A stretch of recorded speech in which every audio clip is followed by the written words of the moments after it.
Good morning. Welcome to this first evidence session of the committee's new inquiry on immersive and addictive technologies. Welcome to the panellists. Apologies for the slightly late start, but unfortunately we can investigate technology, but we can't guarantee the trains will run on time or that the transport system will get everyone here on time. But thank you all for joining us. As this is the start of an inquiry, the committee is quite interested in exploring some of the themes that will be important as we go through the inquiry, and the intention as we go through the inquiry is to have specific evidence sessions with companies and practitioners that are involved with different forms of technologies. But if I could start with this sort of opening question to all three of the members of the panel, is in particular when we talk about immersive technologies, to what extent do you think it's important that we differentiate between different sorts of technologies and consider that immersion in media can often mean very different things depending on what it is that you're doing? That immersion in watching a film can be very different from the sort of immersion you face being in a total VR experience. Perhaps Sarah, if you could start us off and we could work down the panel. Okay, thank you. Thank you for having me. I think it is very important to differentiate very early on the difference within the technologies. We kind of bring together all of immersive technologies as one, as an easy way to define it and to understand it from a consumer point of view, as well as general public. But the differences are very, very intense. When you're talking about a virtual experience, you're trying to get that moment of presence. When you lose all sense of disbelief in the world, you want to feel like you are somewhere else completely, and you get that through a number of different ways of influencing the technology. So most of the time you're in a headset, you're locked out of the real environment, and you become part of a different world. When we're talking about augmented reality, you're looking at overlaying the real environment with digital objects. So I might see the paintings on the wall being different. I could put different people in this environment. I could turn on a screen on the wall if I wanted to. So it's about manipulation of those digital objects in a real environment. So that's a very different way of using the technology. We're not talking about taking ourselves out of the environment. We're just talking about overlaying that environment with different things. So when we're talking about losing ourselves in a world, losing our sense of self in a world, it is very, very different. So I think that differentiation is key really to the inquiry when you were talking about what might happen. Yeah. And Andrew Przybylski, what's your view on the kind of psychological impact of different forms of technology on the people that engage with them? Well, I guess the basic thing you have to understand is that while kind of from a technical perspective there are a lot of differences, most of what we understand and study is kind of based on phenomenology. It's kind of based on our subjective sense, how it hits us. So while many technologies may have topical features that are very similar, like loot boxes in games and maybe like an online gambling site, that doesn't necessarily mean that kind of they're perceived the same way or that they're structured the same way. And I think one of the key things that you'll have to grapple with when you're thinking about effects and kind of a level of uncertainty around them is, how much of the phenomenology can we actually study? Because unlike games in public, unlike games on the playground, these contexts are virtual, and in many cases these contexts are proprietary. So you can't just drop a scientist, the sociologist, the psychologist in the classroom because it's owned by the company. And so there's a fundamental asymmetry here between what we can observe and what we can study in terms of effects, and kind of the functional and surface features of the media. And so, by effects, you're really looking at the impact on the general behaviour of someone who's engaged with different forms of technology. Is that what you mean? Yeah. So essentially, what happens is, depending on discipline, scientists, social scientists, and medical scientists, they kind of work backwards from what they know. They work backwards from whatever their epistemic silo is. So if you're a psychologist, you care about health and well-being. If you're a gambling researcher, you care about excess spending. And then that's kind of the lens through which you study the thing. And I think that this siloing is something that you all must be very mindful of, because people will seem to be experts in their little, to be unkind, cul-de-sac, but they'll wind up missing the big picture. And a lot of this is because of the asymmetry between classic 20th century social science and the kinds of technologies we have here in the 21st century. And I've read a comment shared this morning on social media by Chris Vickery, who's sort of been witnessed the inquiry in our previous inquiry on disinformation, quoting a comment made, I think, in Russian by one of Putin's advisors, Mr. Surkov. And what he was saying was that the obsession with interfering in elections by Russia is kind of the small issue. And then he's quoted as saying, Mr. Surkov's quoted as saying, we meddle with your mind, we change your consciousness, and you've no clue about what to do about it. Do you think that's right? Do you think actually that through technology people can have a psychological impact on people that engage with that technology? Content within it. Yeah, I mean, I think insofar as language, written and spoken, is a technology, that's true. But I think that a mindset that's critical here is key because, on one end we have, the people who kind of sell us these things, the design specialists with their Skinner boxes, and really they just kind of pivot back and forth between different types of extreme claims. And they can only really have as much power as we assign them. On one end, they want to sell us something, and on the other end, they feel so terrible they've created this Skinner box they've trapped us all in. It doesn't necessarily have substance, but there's a lot of pomp. Yeah. Michael Veale, if I could ask you, I think one of the issues that, to me, seems important that we look at in this inquiry is about the ethics of the use of technology, what its capabilities are, how it's designed, and whether that design is ethical in the sense that it could be something that causes harm. And I wondered if you, from your work, if you had any thoughts on that in particular. Yeah, definitely. I think the nature of immersion can be looked at in a variety of different ways. We've had different approaches on it, just so far outlined by my co-witnesses. And one thing I'd like to emphasize that hasn't really been emphasized so far is that it's very easy to be immersed in a whole infrastructure and series of business models established by one or more actors. So when we see the focus on a particular technology, whether it's, say, virtual reality or apps or games on different platforms, it's dangerous and it's easy to miss some of the way in which immersion can really spread. We see this through ambient technologies, particularly in the home and in work and employment environments. And we also see it through the large tracking infrastructures that are built across the internet and link devices together as cross-device tracking technologies. And to get to your question about ethical design then, when we think about design, there will be I think there's a danger that many, particularly firms who you might have as witnesses, will narrow the question to thinking about a single piece of technology. They will look at this single piece of technology, how it has been studied in isolation, often maybe in lab contexts, maybe in user-centric design contexts. And that's a really important field of study. But it often misses that ecosystem dimension, which is where I believe a lot of that power can come from, the power to manipulate.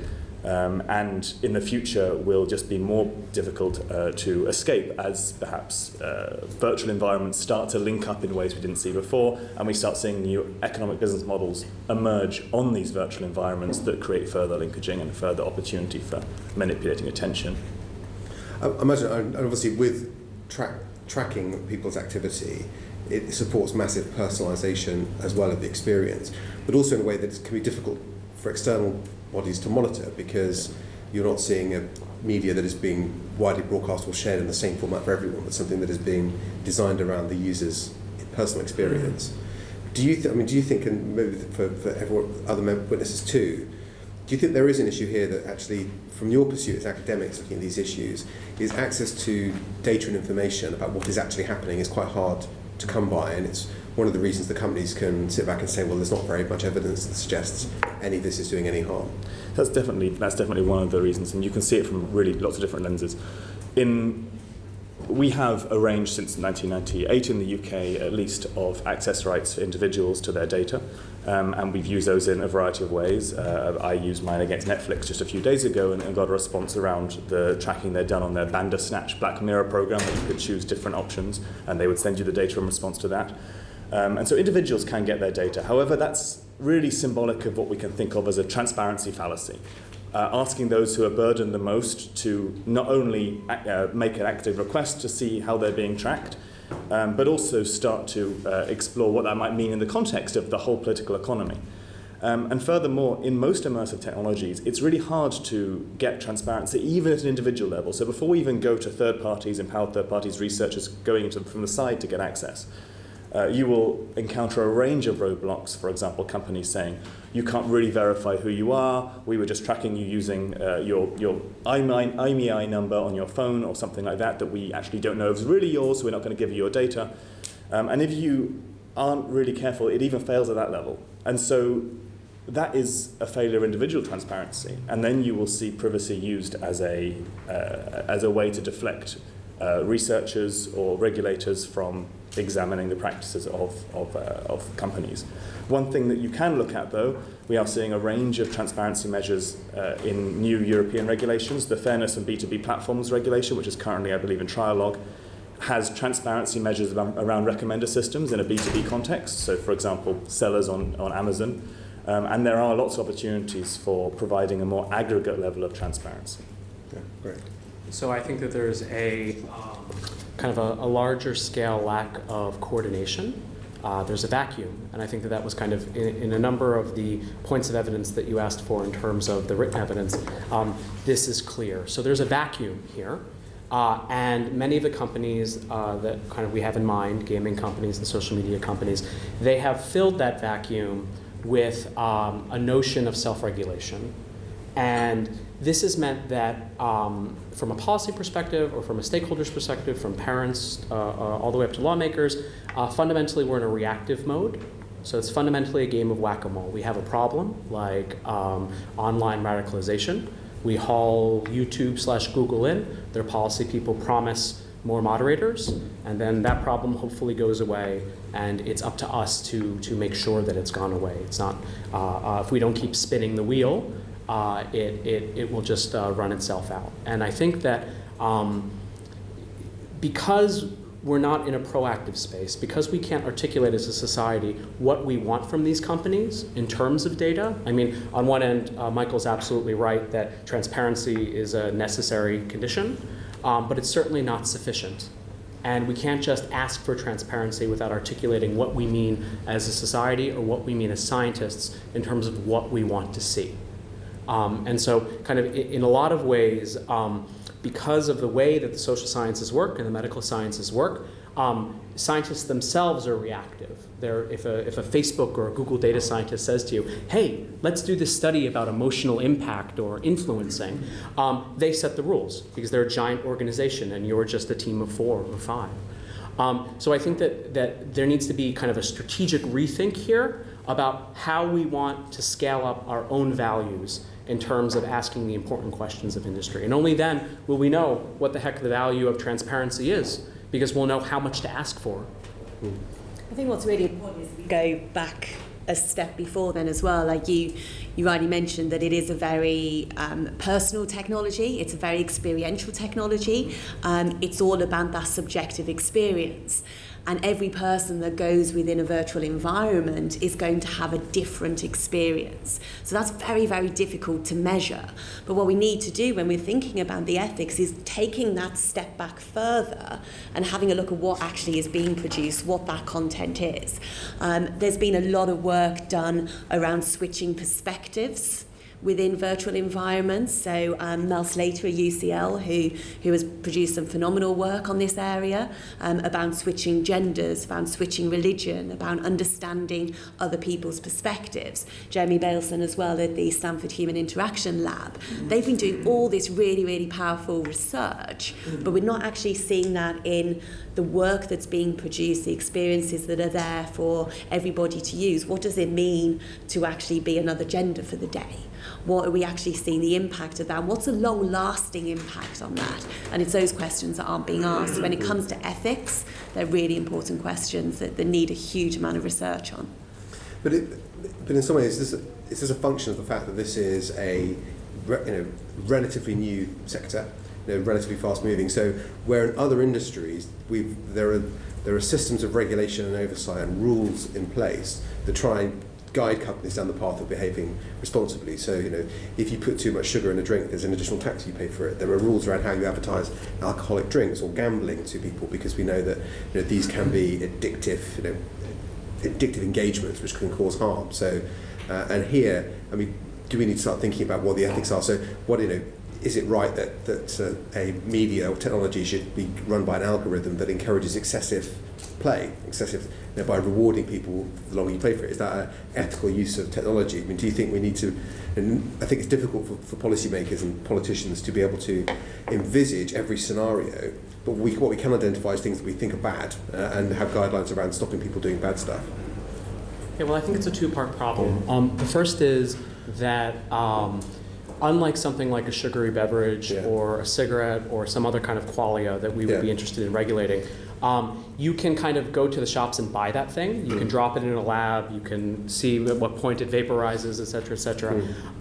But any given kind of set of experiences that you might talk about, they actually change over time. So it's a bit of a trope to say that technology is always moving. But the key aspect here is that when changes happen in the product, we don't, as a society or as users, know that there's a change. This time last year, there were 34 different versions of the iPhone Facebook app that all had subtly different colors and shapes of the notifications, right? And so on that end of things, there's kind of a curtain.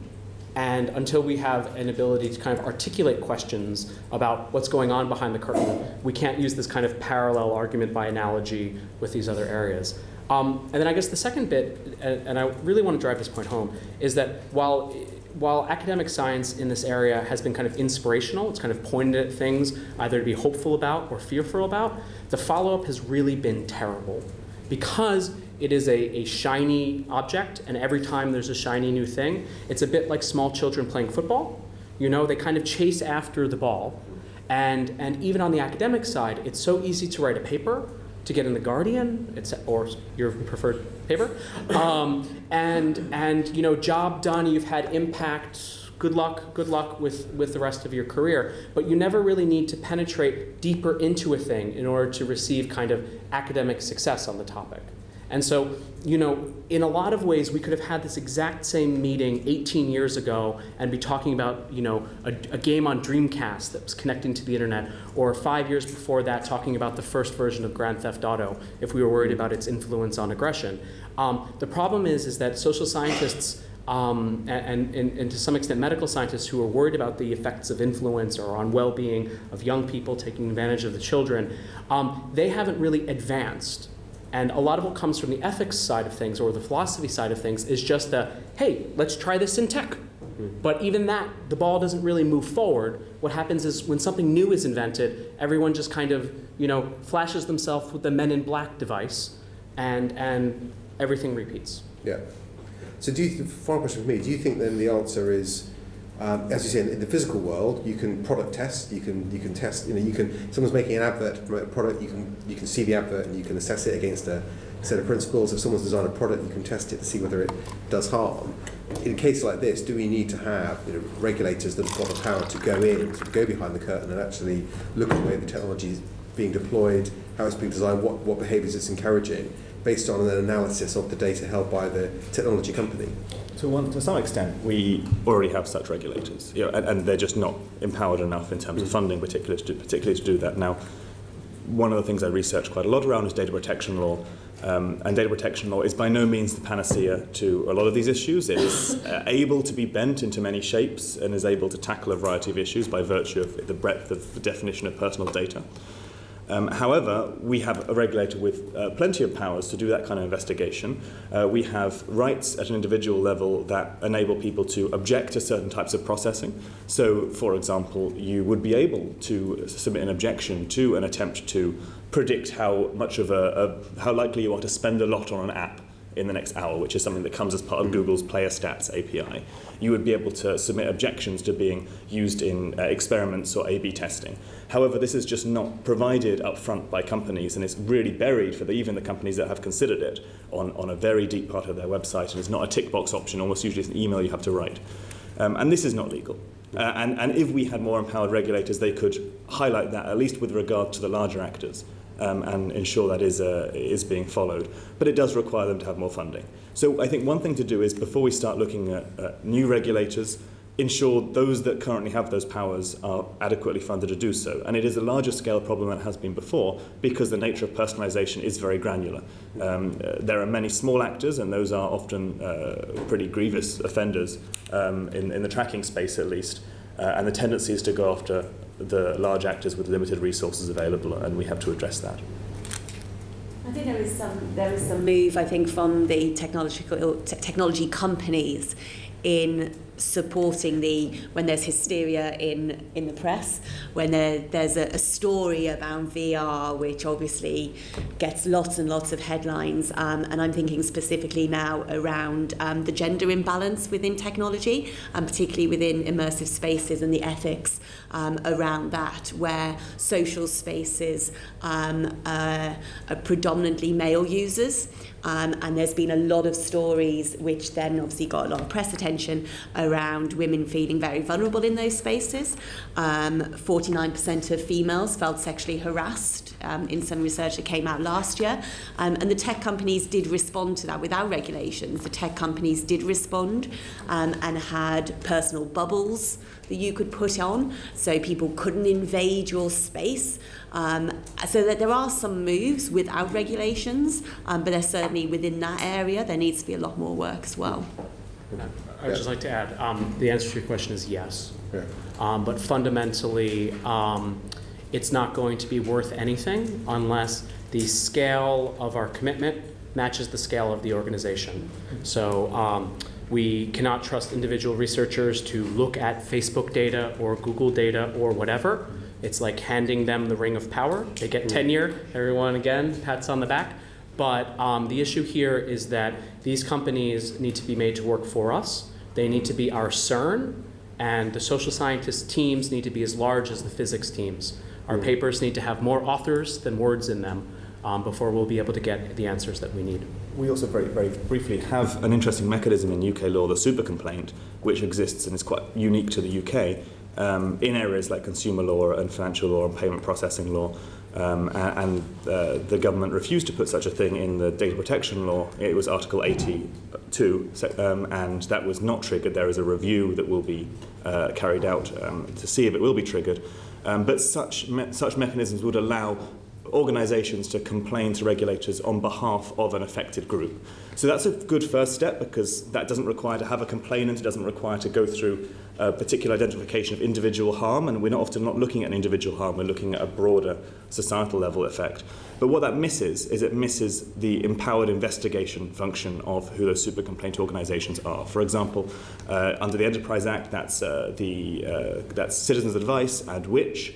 But these organisations do not come with powers to examine the data. And I think giving those same organisations that have the power to raise issues also power and to coordinate efforts to understand those things would be useful. Okay, thank you. Ian Lucas.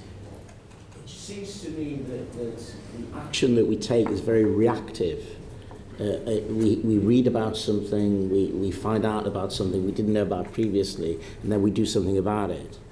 And it cast my mind back to when we were speaking to Facebook at one stage in the previous inquiry, and they have all the information, and they ask us, well, what do you want to know? But we didn't know what they've got. So I think we need to have a much more proactive approach in the public space, in the democratic space. It occurs to me, you were talking about some very interesting innovations, for example, seeing things from another gender's perspective, or very powerful educational tools that could be. But as legislators, we never really have that conversation or discuss that far ahead, so to speak, and set the agenda. Are there any countries that you're aware of, or governmental bodies or public bodies that do have that sort of conversation? Is anywhere being proactive in trying to reach ahead in the public space ahead of what all the gaming companies are doing? I'd say that the best positive example is probably groups in the United States who are drafting, I think it's called CAMERA or something very similar. It's a style of legislation that's meant to kind of relate to access and to answering some of these fundamental questions. But unfortunately, no. We can't just copy Germany's homework on this. What we have instead are a series of outstanding negative examples. So in China, We have now face recognition technology that's meant to turn off online games after 3 hours. In South Korea, we have technology that turns off online settings from midnight to 6 a.m. for those who are under 18. And this was in place as a law for 7 years before anyone bothered to check if it worked. So definitely there are negative examples where people adopt in the absence of a thoughtful proaction, in the absence of being able to articulate clear questions, like might come from exploratory research and science. What has instead happened is people have adopted a precautionary principle approach that kind of just shuts it all down.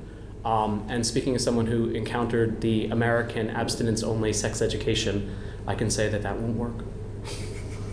We do in the UK have, or used to have really, the Government Office of Foresight, which is sort of now inside the Government Office of Science, and you can look at their reports from nearly 20 years ago, 15 years ago, talking about this exact issue, talking about immersion, connected objects, and the effect of that would have on society. So I think we should give ourselves a bit more credit for having those institutions, and we should make sure they're still empowered, and it is the area of foresight, which, but moreover, linking that then to regulation, adaptive regulation that can change over time, even has sunset clauses, other bodies involved in changing it, and really building on some very principle-based approaches. And in Europe, we are very lucky to have come across the principle of data protection law, which is now being exported around the world, and has been for some time. And it's a principle-based approach. The details are not important, but thinking about how those principles are adapted over time and organisations that can do that is useful. I think there are some interesting conversations, particularly with Digital Catapult, Immerse UK, Innovate. Those organisations are really getting those conversations going and bringing together academics. And we're talking about a very, very multidisciplinary subject. You're talking about bringing in psychology, philosophy, ethics, computer science, design, immersive theatre, all these different elements coming together, and that's what makes it really exciting.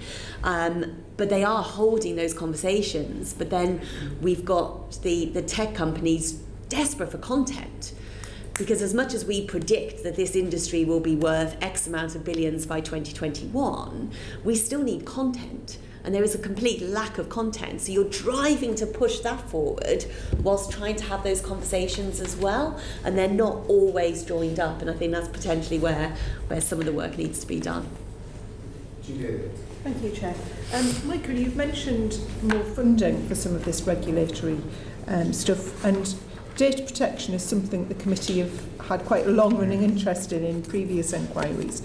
Do you think that the legal and regulatory framework that we've got is prepared for the vast amounts of data that the immersive technologies are going to collect? Yes and no. So I think the structure of the regulation is well prepared for that, and we can fiddle around with it at the edges, but the principle-based core structure is well prepared for that. What it's not well prepared for is the very decentralized nature of where we're going, I think. And it's decentralized in particularly interesting ways. It doesn't mean there's no big actors. But in immersive technologies, you are dealing with a large ecosystem. You're dealing with, maybe there's a gatekeeper platform, like an app store or so on, but you still have lots of different actors, lots of different trackers behind the scenes. Whereas data protection law in the UK, and because of its origins in Hesse in Germany in the 70s, and OECD guidelines and Sweden and so on, has this idea of a data controller. It has this assumption that there is someone you go to, you knock on their door and say, hello, can I please have access to this data, and can you also take these actions to make the system better? We've seen, even in some trivial cases really, around social networks, and I say trivial because they're trivial I think compared to where we're going, that doesn't really work. People say, oh, we're just coordinating this, oh no, we're just, we were absolved of responsibility, it's actually the whole environment. We need to work out how to deal with these ecosystem problems, and that involves working with or taking action against coordinating actors, those setting standards. In the pervasive online advertising space, that's Google and the Interactive Advertising Bureau, for example. Taking actions against those who are gatekeepers, like platforms, app stores, which take a huge amount of revenue from this, encouraging them to audit apps that go on further, encouraging them to run automated automated audits, but also encouraging them to put their own transparency requirements in that can filter forwards towards consumers or NGOs to check the legality. And it's though in that point we really lack the provisions, because the metaphor of a single actor, which comes from an employer. Can I have my employment record, please, and have a look, doesn't work in this world. So it's not the amount of data, it's the amount of actors. Thank you. And Sarah, do you think there are clear guidelines and guidance for people designing these technologies of how to handle the unique types of data they collect? So I'm thinking of things like, eye recognition, and it's quite unusual data. No. So what guidelines do you think there needs to be? I first started creating experiences, so I research and I make, and I first started creating experiences about 4 or 5 years ago with no guidelines whatsoever. I just made, and that was it. There certainly isn't anything really at the moment that talks about what you can and shouldn't do. And when you're talking about a technology that is driving an experience and you want to replicate those experiences, you're looking for different ways to trick the mind into feeling a different way. There was a great but slightly horrific experience a few years ago called Catatonic, where you were in a mental asylum, you were in a wheelchair, you were being pushed through this mental asylum, and it was a horrific experience. I remember still now that the power of that experience and the ways that they made you feel like you were there, that you were a character. And it's still in my mind, really clearly. That was a powerful experience. You can say well done to the creators. They got what they wanted. It was great, but also really terrifying. And you don't think about what those long-term effects are, what the effects are on the mind, and who might respond to it in different ways. We don't really understand that. In the same way that you might go and watch a horror film, you don't know how you're going to respond to it. Everyone will respond to it differently. But when you are a character in that experience, when you are actually in there, inside it, that really tricks the mind. So very little guidelines. We haven't got guidelines on the length of experiences. How long should you be in a VR headset for? Some films are 18 minutes long. Is that too long? Is that too long on the eyes? Is that too long to actually become immersed? Should it be less? There's no guidelines at all. And do you think there should be? Without restricting creativity, as a creative, I don't want those restrictions, but I don't think we've got enough data at the moment to understand how it can impact people and what kind of length of experiences there should be. And it does very much depend on the type of experience. Some things can be a couple of minutes and awful, you don't want to spend any longer in them. Other things that maybe 18 minutes are okay. So it all depends on the type of experience. Thank you. I have a 3-part answer. The first is in terms of things like thinking in terms of funding our degrees of freedom for action, kind of built into the Digital Economy Act of 2017. In the Green Paper, there is some potential statutory authority to have financial and data levies, so there is a way in. In terms of effects and things, we did an analysis of actually the pre-existing virtual reality literature in the social and medical sciences, and we actually found that these studies are very low quality. So when we talk about an effect or an amount of time that we would scientifically say should be a limit, we find that the studies are what are called statistically underpowered, which means if there's a there, the chance that the study will detect it is quite low. So there's a lot of both false positives and false negatives. So I would kind of caution you very hard against kind of looking to science for an answer there. Just again, there's a bunch of low-hanging fruit that academics and scientists have picked before they get hired by VR companies. So there's a real paucity there. In terms of a promising direction, in terms of in terms of kind of a developmental articulation of what should be in a media or mediums, I would actually look to the work of Baroness Beeben-Kidron. So her work on the 5 rights framework is kind of not directly drawing evidence of studies that have been done, but consulting developmental researchers, relationship researchers, child researchers, baby researchers, trying to articulate, well, what does meaningful design? What does a cautious design look like if we're kind of going to move past the 2008 Byron review? Because really not a lot has happened in the last decade in terms of what you're talking about. Thank you. Thanks, Chair. I wanted to just go back to the what you've talked about, all three of you, about ethics and regulation. And so in my head, I'm thinking about what kind of framework you might have. And so the obvious example that springs to mind for me is the pharmaceutical sector. So if you produce a medicine, you know what's in it, you know that if you've got certain medical conditions, you shouldn't take it, you know what the side effects are going to be. Exactly. Why wouldn't something like that, or would it work if you applied something like that to this sector? I'm interested to know if we can learn from other areas of regulation for this sector. Sarah? For me, it's very difficult because you are talking about a subjective experience, and the experiences will be completely unique. In a virtual experience, I might watch something, you might watch the same thing, and we have completely different experiences that we take from it. So it's very difficult to apply something, say pharmaceuticals, to be able to understand what that impact will be. I think that there's a lot of research on the body swapping, the mind swapping, those kinds of areas where there does need to be regulations, and other industries could inform how that's done. But I'm not entirely sure in what way, given the subjective nature of those experiences. Well, I would just say that the really amazing thing that's happened is that actually these kinds of trials are already out in the wild.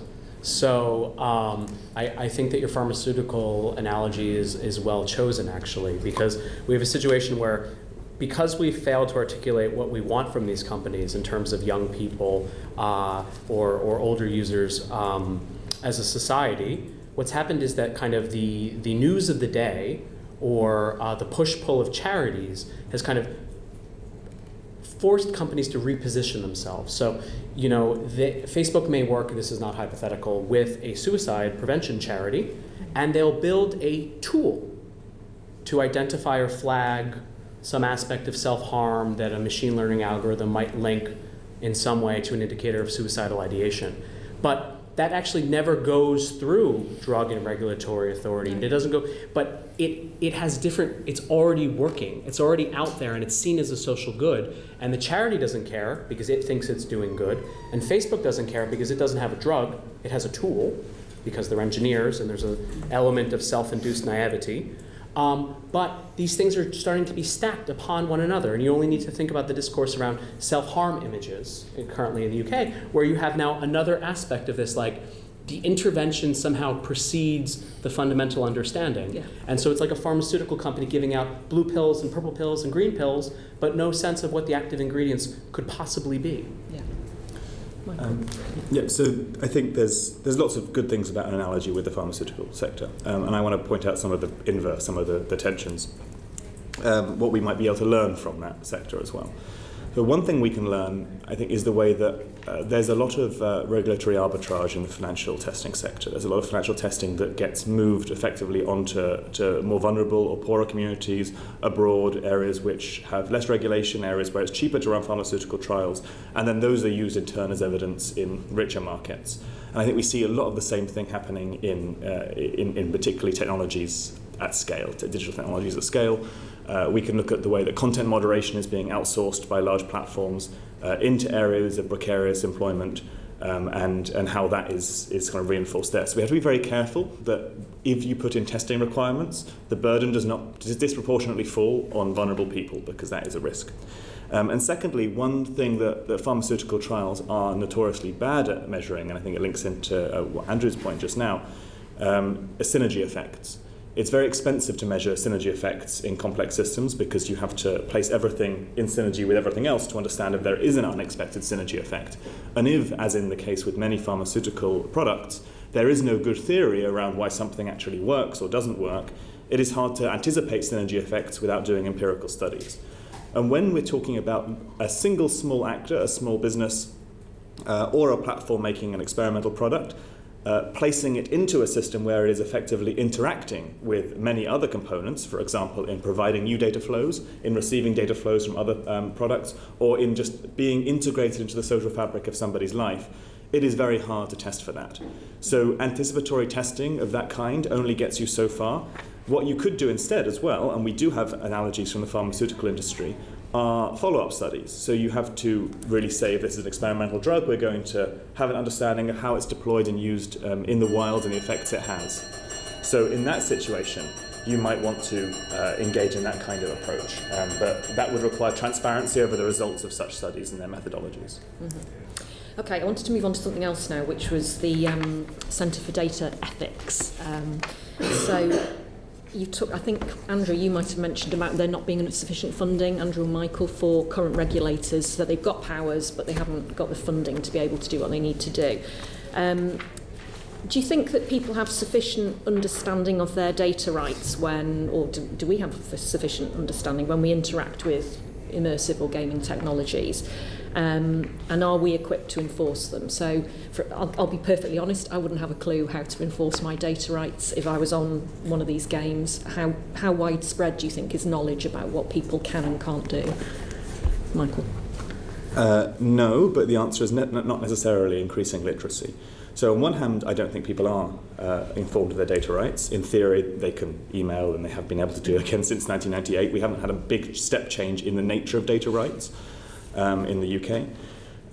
However, putting that burden on people, data protection comes from an individual rights framework, and that is at its heart, and it does not have this collective dimension that we might need. So we're still burdening the individual. There's a lot of talk about can we get transparency, notice and consent, can we get explanations of how systems will work, and this all burdens the user and just replicates the same problem again. What you can do is you can encourage companies to design these options to be more upfront, to be more obvious, but even that, I think, doesn't take you so far. I think what you really need to do is, and it was completely destroyed by lobbyists in both the data protection regulation in Europe, the GDPR, but it was also being destroyed by lobbyists right now in the debates about the e-privacy regulation, which is happening. Electronic signals, automatic signals that can be sent by consumers from their browsers or devices to signal their preferences across a wide range of products. In the e-privacy regulation, these are called do not track signals. In the GDPR, they were almost totally removed except for the right to object. And you really have to do this because that means that individuals can just simply subscribe to a set of preferences that somewhere like Citizens Advice might provide to them, and that can be updated as a central point, and those are automatically applied across all their products and services without burdening them. If you don't do that, I think this very individualistic idea fails very quickly. No. But I want to push back on the idea that we really have a perception of political will to regulate or kind of approach this. Like there are, again, these mechanisms that we could extract money and data from the companies in statute, and it's a lack of coordinated action. But I think it's really important to be mindful of the fact that, again, that this kind of argument by analogy to things like cigarettes in the case of addiction or pharmaceuticals in the case of intervention, because there's kind of like an easy out here for the entrenched interests. So in some ways, the video game companies have kind of slapped a mature content sticker on, or they can kind of like do the kinds of things that's like the stickers that are put on the outside of a gambling establishment, right? And then actually we're not in any way learning about what's going on. We're not learning about how the algorithms change or how the enticements change over time. We've just kind of labeled it and considered it done and dusted and walked away. I think that... Okay, I mean, I have limited bandwidth up here. I have two small children, so I always stop to listen when there's countervailing sounds. But no, sorry. But the issue here is that because there are these entrenched interests that have a lot of, in their own light, some lobbying and financial and data power, they can be let off the hook with something that sounds really good, like a limit, but really they're playing for time because it's kind of revenue under the curve. Yeah. Okay. Sarah, did you want to add anything? Right, thank you. Could I just ask Sarah, you were talking about the virtual reality experience, when you were sort of immersed in it and felt that you were actually there. I mean, is there any research that says that what you're experiencing is any different from when people are immersed in watching a film? Say, like the impact that Blair Witch Project had, for instance, and that had a lot of similar, I suspect, emotional impacts on people when they were immersed in watching that film. Is there a difference? Absolutely, there is a huge difference, and this is what's exciting about the technology, and the opportunities that you have for it is immense. I always liken it to a circle when you've got a story and you've got this frame. So if you're reading a book, you've got this barrier. If you're watching a film, you've got a barrier. When you're talking about immersive experience, when you're talking about virtual reality, you're talking about jumping into that frame. You're actually part of the environment. You might not have active agency so much in the world, but you are really part of it. So that means that the whole experience is intensified massively. Within VR, the ultimate goal, and this goes back to kind of the second wave of VR in the 80s, 90s, is to get that moment of presence. And presence is very distinct from immersion. So with immersion, we get that when we're lost in a painting, when we're lost in art, when we're lost in the theatre. But when we get that moment of presence, when we lose all sense of disbelief in the world, we feel we are there. And that's why the intensity of the experience is so much more powerful in a way that you don't get elsewhere. So the experience still goes in through the eyes and the ears, and possibly even touch. Those experiences are exactly the same, in the sense of how the brain processes it. But I mean, has there been any research that says that that there's anything more different going on in the mind as a result of virtual reality compared with other experiences like absolutely, and I think a lot of the kind of the scientific studies around body swapping and mind swapping and being part of a different environment signify that a lot. You mentioned touch. I've done work with smells before to enhance an experience by adding in different sensory stimuli, and that increases that amount of presence. And you can liken that to 4D cinemas, and you can liken that to the old Sensorama chambers and work in years gone by. But the power of the experience is so much more profound when you are inside it. You are actually inside an experience. And that doesn't have to rely on high graphic processing. There's a lot of data that shows that it's not about having the highest graphics. It's not about having the best quality camera.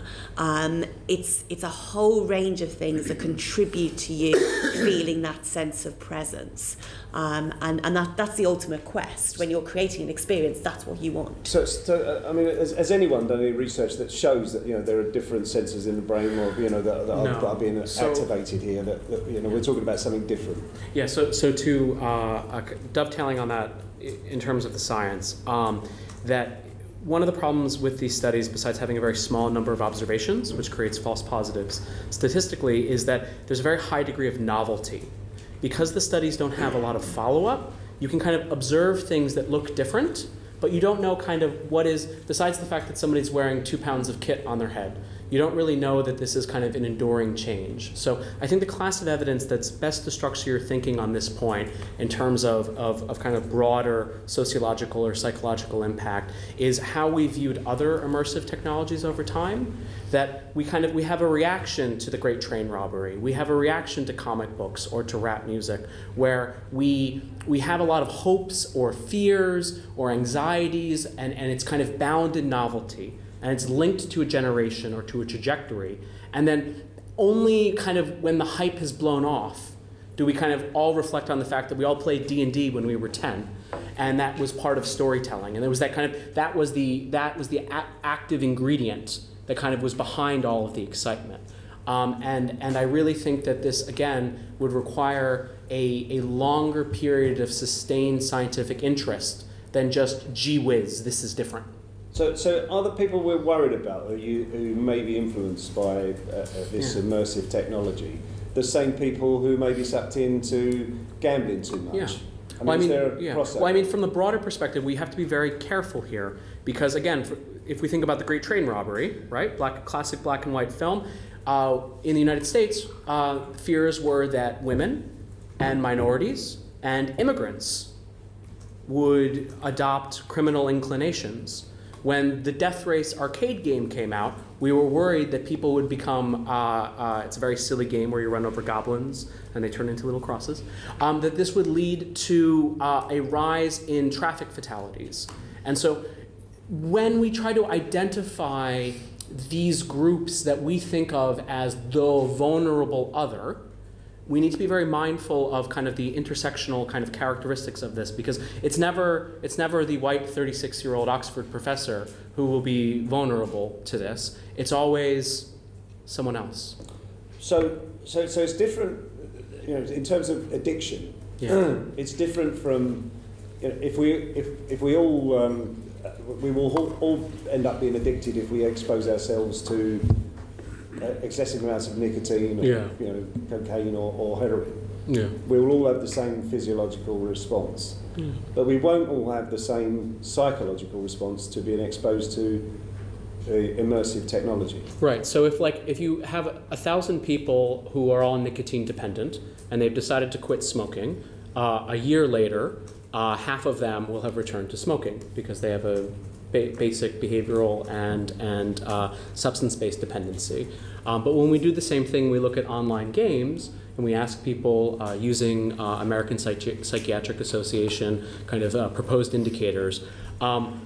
We did a study where we followed 5,700 people. And the half of 1% who met the draft criteria, none of them were addicted 6 months later.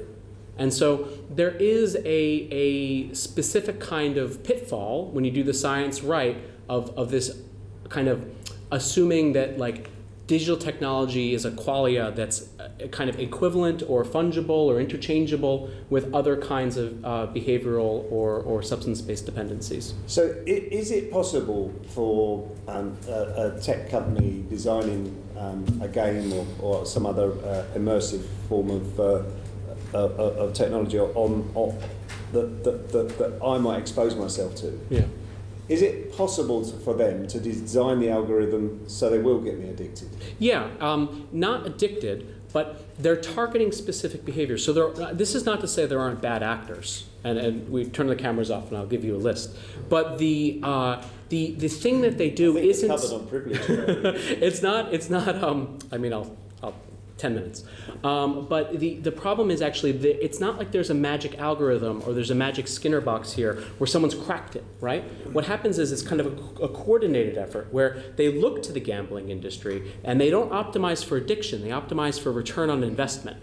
So they find that half of the revenue comes from half of 1% of players. Well, do you know what they do? They assign secretaries to manage the whales.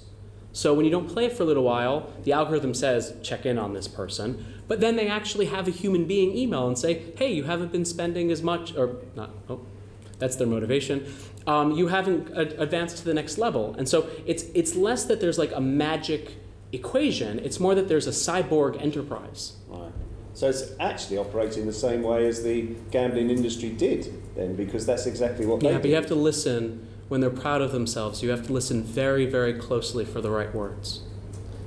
I'd add briefly to that if you look at some of the larger and arguably more transparent actors, let alone the sort of smaller ones, you see this in the services they provide. For example, Google on the App Store, they operate something called their Fire-based analytics product, and this comes with Player Stats API. And through that, you can predict a range of as a service, they will provide you with the predictions for what is the probability this person is in the highest 95th percentile of spenders. What is the probability this person is going to spend on your app within 24 hours? Say buy an add-on or something within your app. What is the likelihood this person is going to spend this amount over a longer period of time? And so this is being provided as a service by platforms that are the coordinating platforms to individual companies designing apps to market on these platforms. Okay, so can I just ask then, so should we sort of step back from this and sort of try and find a simple solution to it, which is that trying to play whack-a-mole with all the technology is just virtually impossible, because new stuff's going to prop up all over the place. But isn't it that the enforcement agencies should, confidentially, but to protect confidential information, but shouldn't they just have access to all tech companies? They should have to open up their databases and everything else so that they can see what's being done with that data and how they are designing their algorithms, so that they're not, for instance, targeting vulnerable young people to buy more loot boxes and things like that. Is that the solution? A bit, but you need to know what to look for. And so that is, again, it's a necessary but not sufficient condition for kind of getting a hold of this problem. That style of access, absolutely. But you need to kind of, to a lot of the things that Sarah was saying, there's an aspect of art to this as well. There are loops in games and rewards, cycles that are relatively benign, that kind of, you see they're the exact same loops that are in board games and apples to apples or whatever. And so they're part of what brings joy, but it's a two-part problem, being able to articulate the question and also being able to get the answer. And so, you bring up loot boxes, but loot boxes is a concept like screen time. It's really easy to say this is my kid looking at a screen, or this is an event that's happening that has a random element to it. But the most recently published academic paper on loot boxes, it meant to kind of categorize them. It was in Nature Human Behavior, but there were 20 hours in it. And so it's even when someone sits down and tries to do it, it's a moving target. But aren't they the basic ingredients that from which people make money? I mean, a bit like baking a cake. The basic ingredients are the same in each, and the question is, what are people doing with those ingredients? Yeah, I don't know. There is an aspect here where there is intrinsic motivation and human play and the thing that motivates us to learn and to grow. And then there are those who would co-opt that process. I think as well it's important, going back to your original question, which was around immersion and presence. And then it's moved on to addiction. And I find it quite curious anyway that it's an inquiry into immersive and addictive behaviours, because by the very nature of the technology at the moment, immersive technologies, particularly wearing headsets, that they're not really comfortable enough or light enough to be able to generate that kind of addictive quality as in sitting down and gaming might. There is certainly a huge study that needs to be done on the psychological effects, and as we've mentioned, there's not enough long-term evidence. There isn't at all. We're not understanding how, an empathy-generating content, say something that was made in 2014 that had a profound effect on lots of people, lots of decision makers at the UN, for example, but how long-lasting is that? Do we still feel the same degree of empathy as we did 2 years ago? Those kinds of questions aren't being asked. The research is not being done in those areas whatsoever.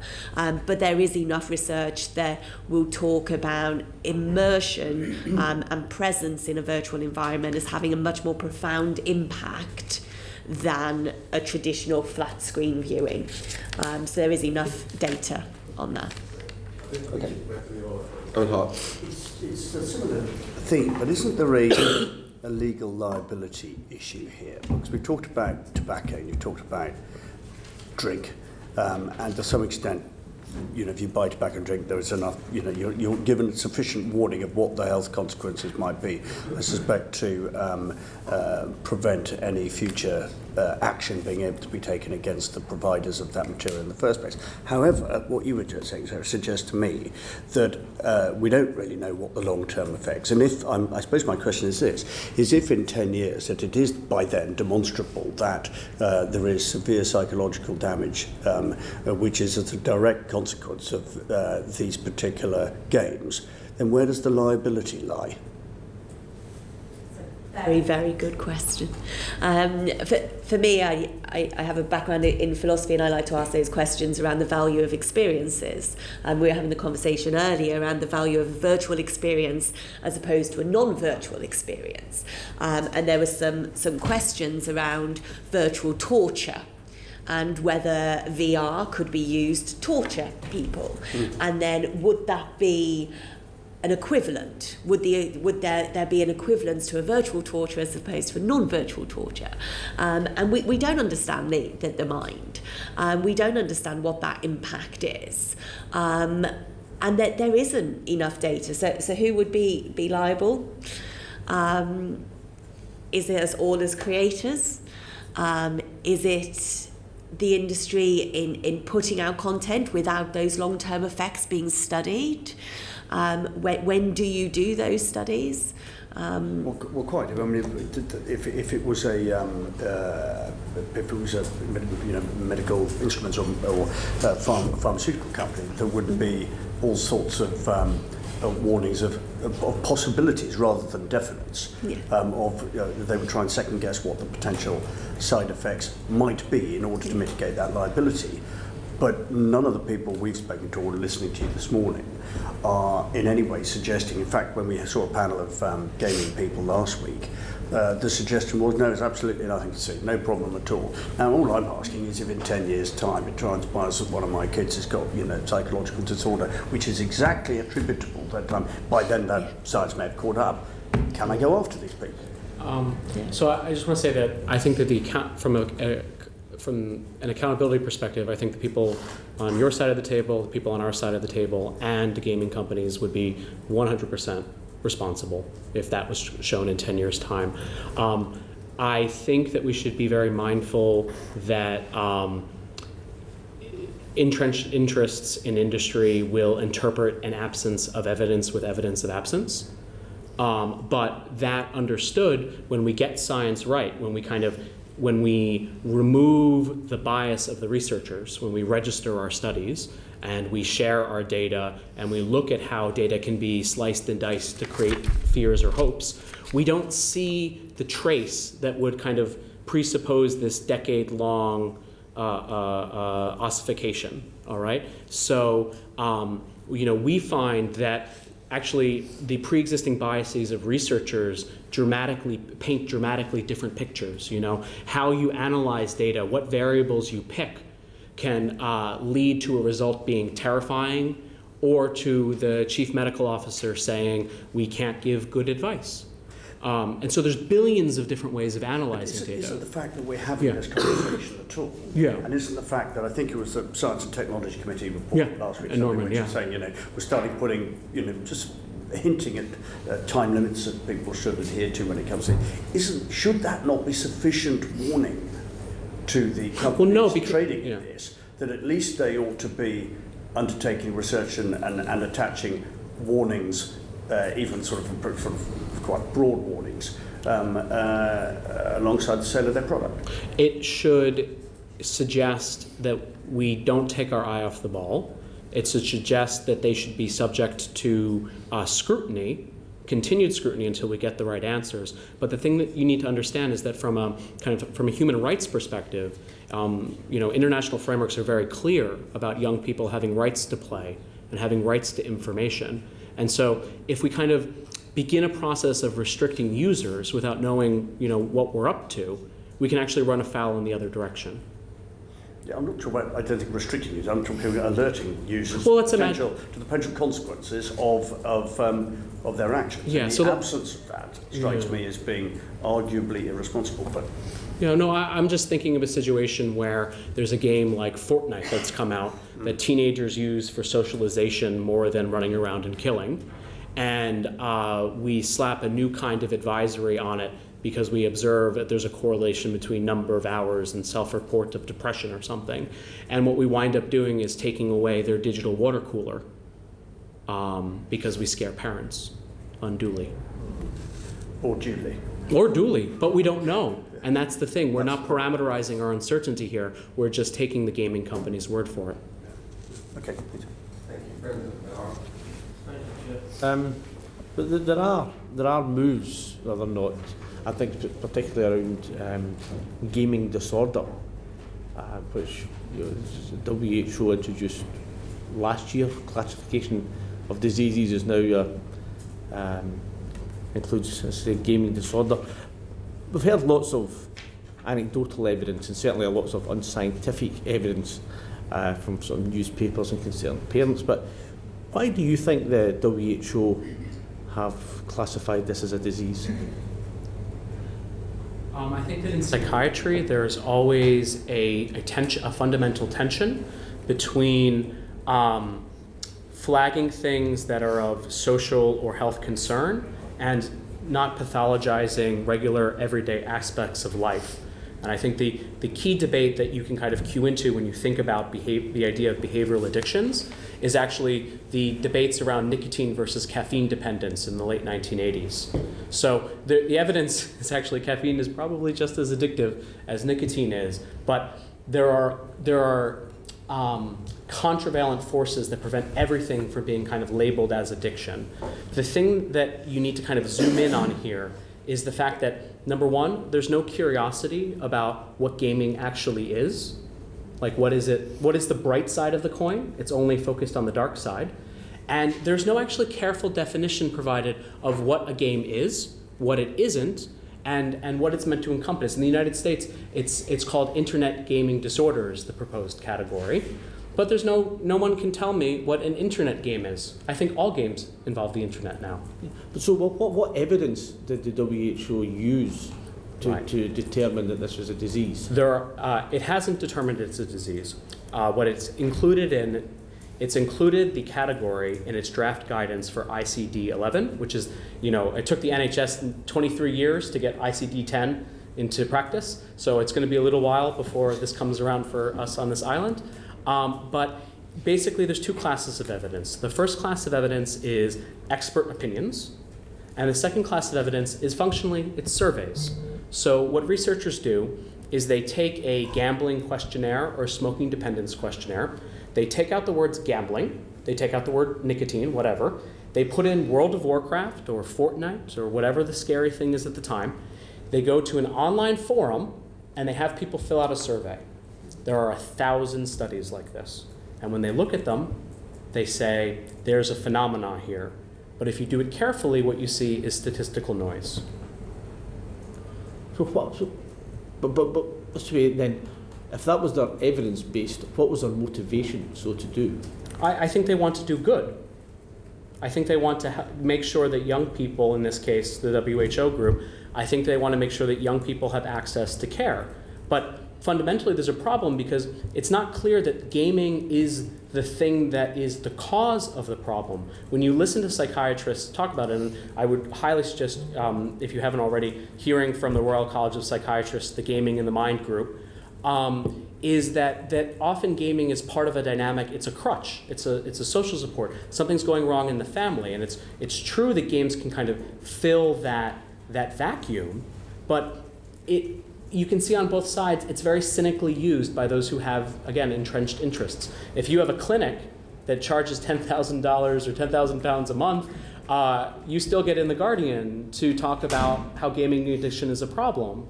And on the other side of it, you can point at research by my group if you're a video game developer and say, look, there's no there. But that forestalls, in the interest of short-term gains, it forestalls the deeper conversation, which I can sense your deep dissatisfaction with. But is there the work being done? I'm very dissatisfied with it too. Is there the work being done in your opinion? Yes. So one of the ideas, the basic ideas, is that everyone has to show their work. What's happened in the last 30 years of addiction research around technology is academics say, oh, industry needs transparency, yada, yada, yada. But what happens is academics aren't transparent. They don't share their data. They don't say whether or not they have their hypotheses before they collect their data. And this kind of ridiculous cycle just creates more flotsam that you have to navigate through. And so from my perspective, the answer is open and transparent and large-scale science. But that's kind of expensive. But given that we are right at the start of this process, this committee, what are the most urgent questions that we should be asking when we look at things like gaming disorder And what are the traps for us to avoid? I think what needs to happen is that there needs to be a clearinghouse, a data clearinghouse between kind of the amazing investments the United Kingdom has made in tracking household panels. So there's the British Household Panel Study, there's the Understanding Society Project, the Millennium Cohort Study. We collect all this really, really granular data about kids and their families and their households. And that needs to be in some way linked, preserving ethics, preserving accountability, to the data, the functional data of what these young people are doing as they play. Because the gaming companies don't have information about the kids and their well-being. And the kids and the well-being people, what we support with our tax dollars and pounds, doesn't know anything about their digital lives. We have to ask survey questions, which are really noisy. And so I think that any way of proposing and testing these questions requires a synergy or a combining of sources of information. Does that make sense? Yeah. No, sorry. I think it's really easy as well to get caught up in, and we've all mentioned it, into the headlines and the sexy talk around the technology that, VR will ruin your life, you're getting virtually groped in virtual reality, and all those big headlines, which do generate a lot of conversation. We've all, I'm sure, had our work spoken about it in lots of different forums because it's new, because it's exciting. But it's not new and it's not exciting. It's been around for years. NASA have been using it for education since the 80s. We're talking about quite an established technology, and it's really important to cut through all of that noise, because there is a lot of noise out there, and actually try and pull back to those real issues. And it is the issues around data protection, it is the issues around ethics, the issue of safety of users, what things might be doing to the mind, subliminal advertising, brain hacking. Those kinds of questions are the really important ones to focus on, that you can actually get real results on. Great, thank you. Chair. Sarah, how did living in a virtual reality world, and sometimes, frankly, I feel I live in a virtual reality world in this place, how did living in that place for 48 hours affect you? Not as much as I thought it was going to be, which I think is probably more problematic, the fact that it didn't really impact me. I think what was interesting, so you're referencing a time I spent around 18 months ago where I lived in virtual reality. And the whole idea was trying to see, can we live in a virtual world and what is the impact of that? I wanted to get that moment of presence where I would wake up and I would not know that I was in a virtual world. I wanted the technology to be that great that I would have lost all sense of disbelief, and that didn't happen. The technology is still, headsets are heavy, and we are talking 18 months ago where it was even worse. But it was an interesting experiment to understand how much of our lives can exist in VR, how we can use virtual reality for education, for learning, for eating, for meetings, for meditation, for exercise, all those areas where the technology has the opportunity to really transform people's lives, to actually get that data. So unfortunately it didn't impact me as much as it should have. I think what was quite interesting was that we reached out to all of the major tech companies, and none of them would support living in VR for 48 hours. Why? Strapping a headset to your head and not knowing what's going to happen for 48 hours may have something to do with it, and that comes down to the lack of research. Something would go wrong. Yeah. Okay. Yeah. So what else did your research more widely reveal about the potential for VR to impact people's thoughts and behaviours and interactions? There's a lot of work that came out of it. I think the question around presence is really important. It's something that concerns me a lot, and the understanding that you don't actually need the highest processing or anything like that to actually feel involved in an environment, I put my phone down on a ledge and dropped my phone because I really thought that ledge was there. My phone just fell to the ground. And that was a cartoon kind of environment that I know I'm not really there. But I had that moment where I did believe that the environment around me was true. But in terms of interaction, I mean, there was a lot of work that we did around social spaces in VR. And it was at the time that Facebook Spaces had just launched, and that was their first kind of step within in virtual social spaces. And I am quite uneasy about those spaces. I do fear them slightly. And it was an interesting way to interact. It was an interesting way to understand how we can use this tool for huge good in terms of education, taking, situating yourselves in the moon, on the moon, and being able to share that experience with lots of different people. That's learning in a really, really incredible way. And we did all those kinds of things within 48 hours as well. Yes. Okay. So what do you think? What do you think in terms of, given your unease, if you like, and that you just expressed, what do you think of the need for more robust industry standards to guide the development of VR technology as we go forwards? I think there is certainly a lot of need, and we've moved on from the let's just make everything and put everything out there.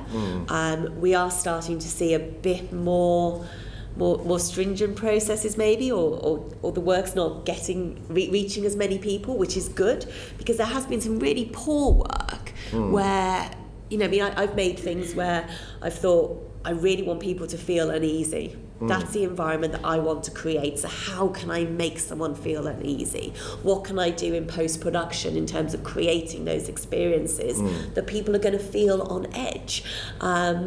And I am a responsible creator, so I will take that seriously and test and check all of my work. But you do worry that there are a lot of platforms where there's a lot of work that hasn't been regulated, that hasn't been checked, hasn't been made in the right way. When you say checked, who by? Who by? That's where the need is. It's really easy to get work out there now, particularly with YouTube having a virtual reality platform. Vimeo, the same, you can stream in 360. So I could get out a camera now, I could film this whole environment, I could put it online, and anybody else could be in this room. That's fine for this kind of environment, but trying to create that experience where I could create anything and put it out there, and it could get an audience. Do you think it's too loose a phrase? Like you say, industry standards. I mean, loan sharks probably have industry standards. But does it need something more robust? Do you think? And I'd also like to bring you in this in a second, Michael, as well. Yeah. Does it need something more clarity, more robustness than just like basically, as you say, someone looking over someone's shoulder when they're creating something? Do we need some role for government, some role for a regulator? What are your thoughts on that? Yeah, I think there is definitely a need for some regulation. I think what's interesting about the technology is that it doesn't fall in one particular area. So it doesn't necessarily fall to Ofcom. It doesn't refer to computing. It's like, where does everything it sit? falls to Ofcom these Yeah, days. that was what I was thinking. I was like, who in Ofcom will be stuck with this? But it is like, where does it sit? In what industry does it sit? We have such a big area around education, around training. Where do you put it? And I guess that's one of those big questions for you to try and figure out. But wherever it does sit, then there does need to be more regulations. I mean, simply around children using VR, and Samsung always had their guidelines with their Gear VR, which was one of the most prominent mobile VR headsets a couple of years ago, that children under the age of 13 shouldn't be using now. So you had that kind of one line guidance, but that's it. So they're definitely there. So where do we put it, Michael? Insofar as it's a product, and I think a lot of the time what we're talking about now is a product or a very delineated service like video, like being here in a 360 environment or so on. It's quite easy to put it under, say, think of it within the product or service liability regimes, think of it in terms of consumer protection or so on. However, that doesn't really scale to the future, because I think what we see there and what we see in a variety of technologies, and while we can't predict with certainty, it does seem to be likely in VR and similar technologies, is that there will be a platform and infrastructure on which other things will be built. So you will be entering a virtual world in which there are other service providers, there are other business models operating within this virtual world, right. And it's unclear who is governing these. And one thing that you really lack there is the right to examine the infrastructure. And I think that's really the key word here, to look at who has the rights to information, to govern this infrastructure, to oversee what services can or cannot be provided. So at the moment, when we look at, say, the ICO's powers being the most developed in terms of data, we do see that they have a right to go in and request information. They have quite extensive rights in that regard if they suspect there is a breach of data protection law, and if, unfortunately, they're bound by the regulator's code, which is really odd because they're an ombudsman, so they have to consider, if an individual complains, whether it's going to affect UK business. It's very, very bizarre, actually, from their point of view. But those powers exist. However, this is not all about data protection. This is going to be a case of consumer agencies, we're thinking about Ofcom, we're thinking about lots of different agencies actually who may be interested in accessing this infrastructure to analyse whether products and services using it are or are not in breach. And so thinking about what powers are necessary across sectors would be interesting.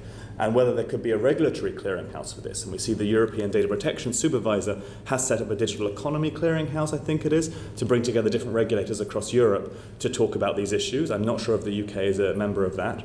We're not for long. No, but a member of that group, UK regulators. But it would be worthwhile thinking about a clearinghouse around digital infrastructure. Okay.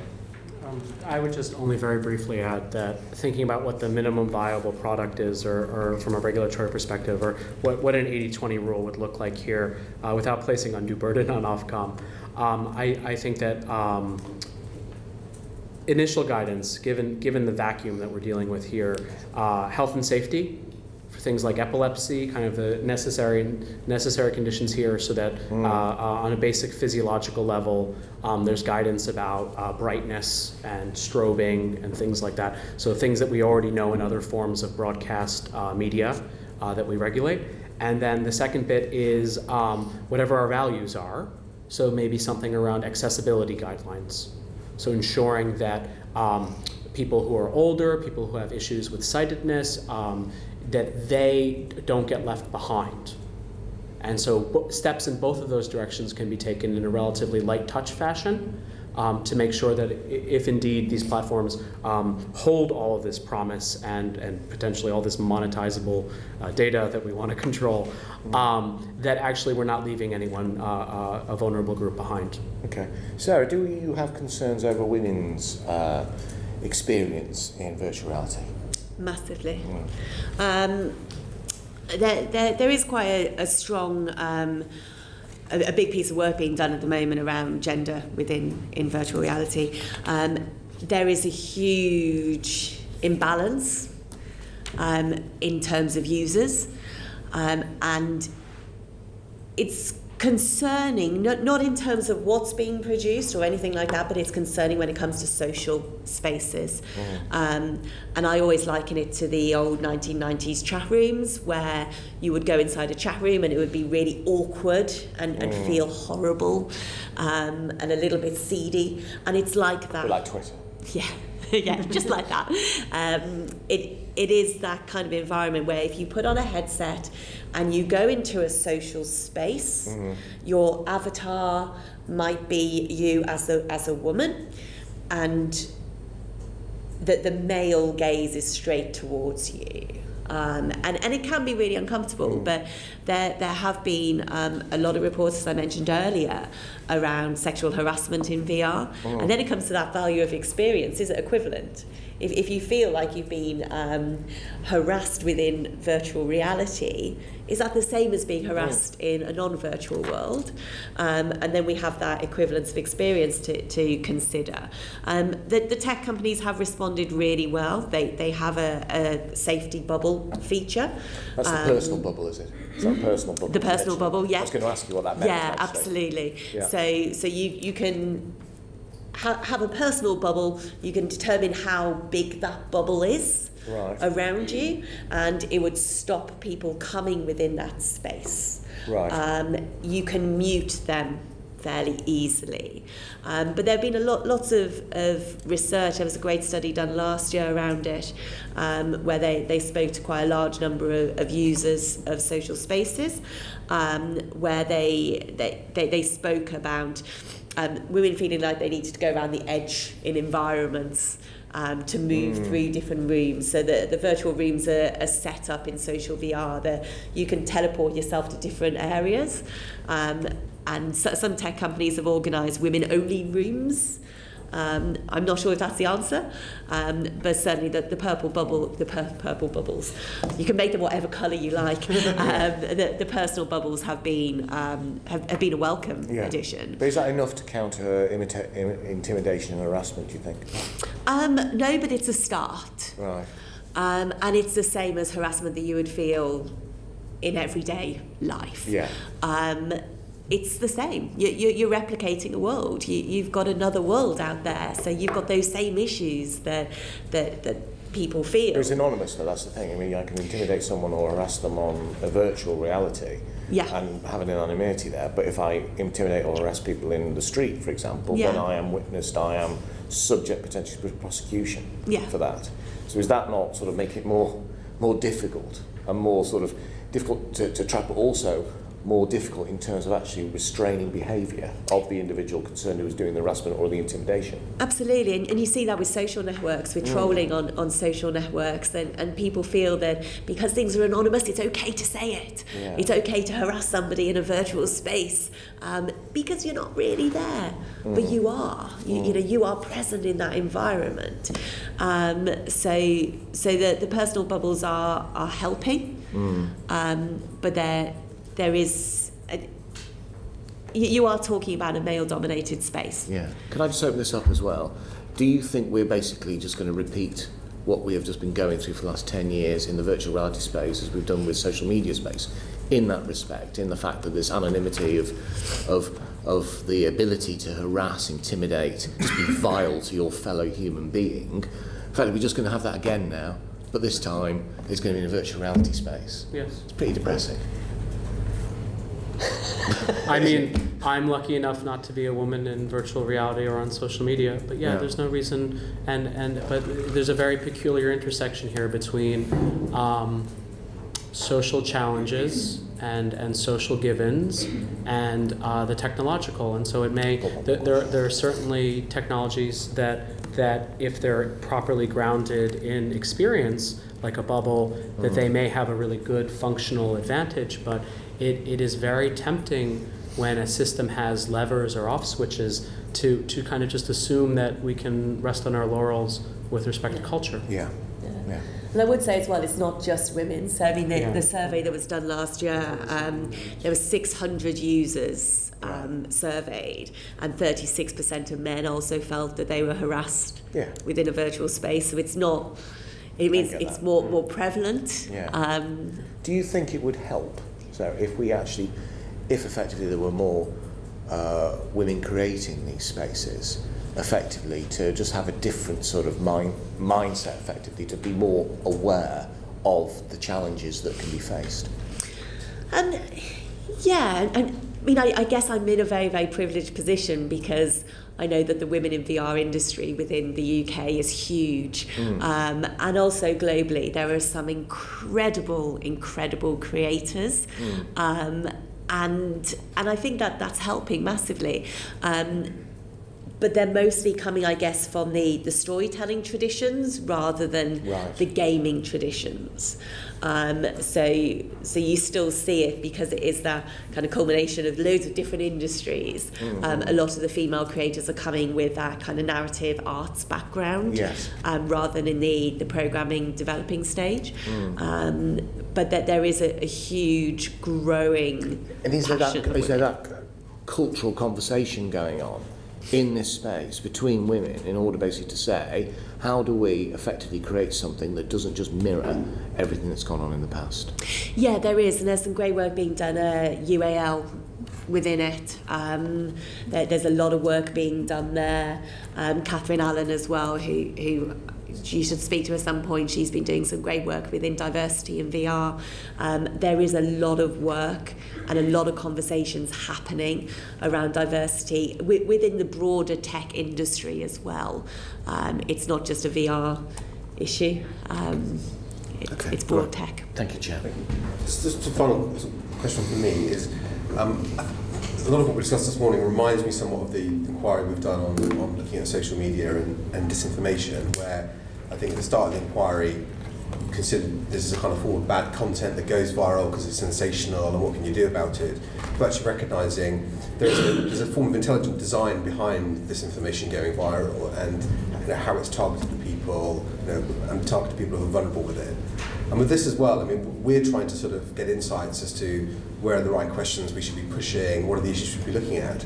But the makers of these technologies are not.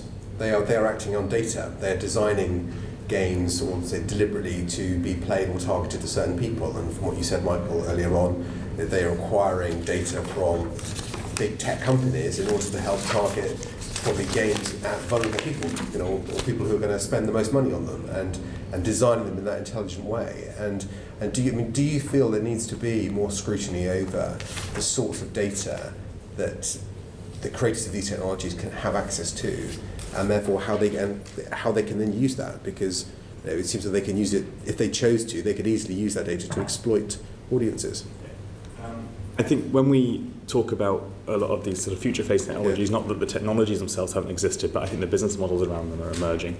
We can learn a lot by looking at current practices, and the one that we can learn a lot from, I think, in this space is real-time bidding online for advertising, where we see that there are a lot of actors involved in that. There are a lot of actors involved. This is effectively when you load any website, the adverts are generated on the fly. There is a marketplace bidding for your eyes that is linking your identifiers, which is in these kind of technologies, will be on your device, and lots of identifiers are sent off, permanent ones too, and you are being cross-matched against databases that are accumulated about you by data management platforms, like Cambridge Analytica was a data management platform, among other things, but Google also runs one.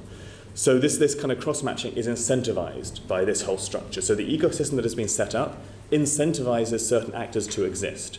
And we can say intelligent design to some degree, but it is not like somebody really laid out a blueprint of how they wanted this to work. A lot of actors emerged, a lot of incentives emerged, and you ended up with undesirable structures. And really taking a close eye on the infrastructures that have emerged, especially as these new technologies emerge, getting ahead of that and just being aware of who is in the space, what they are doing, and the legality of what they are doing from the beginning is key. And to begin with, it is just the legality. We can try and think proactively and regulate in anticipation of many harms that may result from replicating a world, but what we did not do in other spaces is ensure the legality as these things were emerging. Yeah. And I think we can learn a lot and do that in the future. The data you mentioned, the Google supply, is that linked to individual users or to devices, or is it? So data, Google run, it's not AdExchange, it's the AdEx platform. They have a lot of different products within the real-time bidding space. And they have a data management platform product, which I've forgotten the name of. And that is really about matching users to find out more information about them. And they are one of many, many providers of this, such as Salesforce and so on, but lots of other smaller providers. And companies that are bidding for your eyes will need to know how much to bid for you. They need to know if you're valuable or not. And so they use intelligence externally. And that intelligence externally takes the information your device sends, which could be quite difficult to figure out who you are from, and then uses another service to work out exactly who you are and to work out a lot of other information. And it's these other services that run the trackers across all devices. So it's this context in which there is incentives to create these structures, the bidding context, the context of attention seeking, and the context of this being the way that these products make money, and the creatives are funded in this way. Yeah, so I'd say that it probably is a category error to assume that all of the data that the companies collect and they store is of equal value. So depending on whatever the monetization challenge or design challenge is, if you're a game company or if you're selling ads or whatever, if you're there are monetization models that involve real-time transactions and kind of maximizing those, or subscriptions, or single point of sale, or DLCs, or all of these different modes and models. And so companies, you're right to say that the way that certain kinds of data are eventually deployed or monetized, there is an aspect of design to it, but companies don't always know. It's a bit like advertising. They don't know which 50% they're wasting. They don't know which, they have to collect it all, and then they store it all, and then depending on how disorganized they are as a group within an org, they then have teams that like alternatively like say this is signal, this is noise, and then that gets project managed. So like they don't, like a gaming company could be sitting on loads of data that they don't know what to do with until they realize that there's a toxic dynamic and they need to fix their matchmaking with gender or something like that, right? And then only when that happens do they like scoop up the data, and lots of stuff is just left on the cutting room floor because the idea is that the data is their oil. They need to monetize it, so they can't share it. So there's this like dragon on top of a pile of gold thing that's happening. Yeah. Thank you very much. I think we're going to have to draw it to a close at that point, but thank you very much for your evidence this morning. Thank you.